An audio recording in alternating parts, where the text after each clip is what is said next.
আমিও বিজেপির নেতা এখন। তুই হ্যালো, এই লোককে উল্টো পাল্টা বলে ঠেট দিচ্ছিস। আমি কাউকে ঠেট দিই না এখনই দাদা। তোর নামে কিন্তু আমি বড়বাবুকে দিয়ে এফআইআর করিয়ে দেবো। আমি আমি বাড়িতেই কাউকে আছি কিন্তু। কাউকে আমি ঠেট দিই না। আমি সুমনকে তা তুই বলেছি দাঁড়া টাকাটা দাঁড়া দিলে তোর ভালো হতো। দাঁড়া তোর ঠিক আছে, মন্দিরের হিসাব তোকে আমি পরে বলেছিলাম হ্যাঁ। যে তোরে আরো কিছু টাকা পয়সা দেবো, সেই ভাবেই তো ছিল। তার মধ্যে তুই কাজ করেছিস। আর কালীবাড়ির বা তুই আমাদের কাছে কি টাকা পাবি? কালীবাড়ি ওই ছোট দুর্গা মন্দিরের পাশে মন্দিরটা 1 টাকাও দিয়েছেন? কোনটা? কালীবাড়ি দুর্গা মন্দিরের পাশে ছোট মন্দির, ছোট গেটের পাশে। দুর্গা মন্দিরের টাকা হয় নাই, তোর হিসাব হবে নিবি। কালীবাড়ি কি চলে গেল নাকি? ওটা ট্রাস্টের ব্যাপার রে, ওটা কেউ নিতে পারবে না। আমরা লেবার মিস্ত্রি খাটাইয়ে লেবার না, মিস্ত্রি পয়সা কি কেউ বাকি না, রেখে? আপনি বলুন। তোর সেই টাকার কথা কি এখন মনে পড়লো? যে ভোটে আমি তো হেরে যাওয়ার না, হেরে যাওয়া যে আমি কালীবাড়ির কি আছে? কতদিন বলেছি আপনাকে পয়সা দেওয়ার কথা, আপনি দেননি। না, ঠিক আছে, তোকে তো ওই কালীবাড়ির কথা বলেছিলাম, তুই মহাদেবদার সঙ্গে হিসাব করবি। তোরে যদি ওইটার আপনি কোনো টাকা আপনি না কারোর দেয়। সঙ্গে হিসাব করার কথা বলেননি। আমি বলেছি না তোর বলেননি, যদি না আপনি এখন হয়- আপনি বলছেন তাই। এখন কারোর সঙ্গে বলেননি। এখন Last- বলছি মানে তোকে এখন আপনি দাঁড়া। বলছেন। তোকে কি আমাদের ঠগানো আমাদের ইচ্ছা নাকি? ওটা কি খোকন দাসের বাবার সম্পত্তি হচ্ছে তোকে আজকে ঠকাবে? কতদিন হয়ে গেছে বলুন তো? আমি তো লেবার মিস্ত্রিকে পয়সা আর দিতে তুই হবে না, এখন দিতে হবে না। সুযোগ পেয়ে লোককে চমকাচ্ছিস। সুযোগ আমি চমকাইনি কাউকে। না, আমরা বাড়িঘর ছেড়ে চলে গেছি, আমরা বর্তমানে থাকবো না। আমি কাউকে চমকাইছি কি? হ্যাঁ? আমি কাকে চমকালাম? আমি কাকে চমকালাম? শুভকে উল্টো পাল্টা বলছি। আমি উল্টো পাল্টা বলেছি কি? আপনি ভয়েস রেকর্ডিংটা দেখুন ওর কাছে। আমিও বিজেপির নেতা এখন। তুই ঠিক সেটা আছে, ভাবিস না। আপনি শুভকে সেটা ভয়েস তুই রেকর্ডিংটা ভাবিস দেখুন না। আমি কি চমকাইছি নাকি। ট্রাস্টের মেম্বার আছে, তাদের সঙ্গে হিসাব করে নিতে পারতে। ও নাকি একটা সাইডে আমাদের একটা দুর্গা মন্দির হয়েছিল, সেখানটায় নাকি ওর লোকে হিসাব হয়।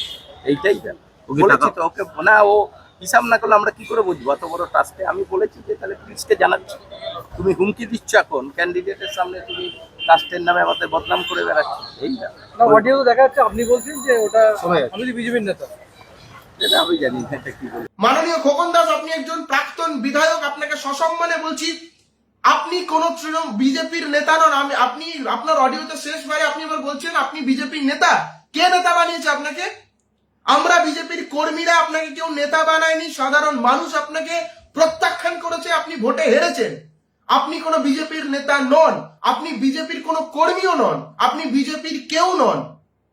আর যে বড়বাবুর কথা এখানে বলা হচ্ছে, আমি ওই যে অডিও রেকর্ডিংটা প্রথমেই শোনালাম, যে কোন বড়বাবু, তার চেয়ার টানাটানি শুরু হয়ে যাবে। যে কার এত বড় অস্পর্ধা যে এখনো অব্দি তৃণমূলের একজন প্রাক্তন বিধায়ক, হুলিগান, একজন অ্যান্টি সোশ্যাল, তার বিরুদ্ধে তার কথা শুনে সাধারণ মানুষকে হেনস্থা করছে। এই বড়বাবুকে জবাব দিতে হবে। কত বড় হলো সে, যে তার খোকন দাস বলবে আর সে এফআইআর করবে, বাড়িতে পুলিশ পাঠাবে।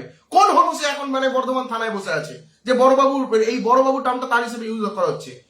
একটা কথা খুব সুস্পষ্ট ভাবে সবাই প্রত্যেকে শুনে নিন, কোন তৃণমূল লিডার, কোন তৃণমূলের যারা হুলিগান, তৃণমূলের সমাজ বিরোধী, তারা কেউ বিজেপির কেউ নয়। সে যদি কোন বিজেপির কোন নেতৃত্ব, বিজেপির কোন কর্মী কারোর সাথে সে ফটো তুলছে, পোস্ট করছে, ব্যক্তিগত সম্পর্ক আলাদা, ব্যক্তিগত সম্পর্ক থাকতেই পারে, ব্যক্তিগত সম্পর্কের সঙ্গে রাজনীতির দূর দূরান্তে কোনো সংযোগ থাকে না। কিন্তু রাজনৈতিক ময়দানে ডেকে একদল তৃণমূলের দুষ্কৃতী, তৃণমূলের দালাল দলদাস, যারা এতদিন হুলিগানিজম করে এসছে, তারা যদি কোন বিজেপি তথাকথিত নেতা, তথাকথিত লিডারের হাত ধরে মনে করে আমি বিজেপিতে জয়েন করে দিব, তাকে খুব জড়িয়ে জড়াধরি করলো, কেউ উত্তরীয় পড়ে দিল, কেউ তিলক কাটি দিল, ঢাক সহ ঢাকির বিসর্জন হবে। চমকা চমকি, ধমকা ধমকি, বিজেপি কার্যকর্তা, আমরা বিরোধী দল থেকে কর্মী হয়ে এখানে উঠে এসেছি, লাগতে আসবেন।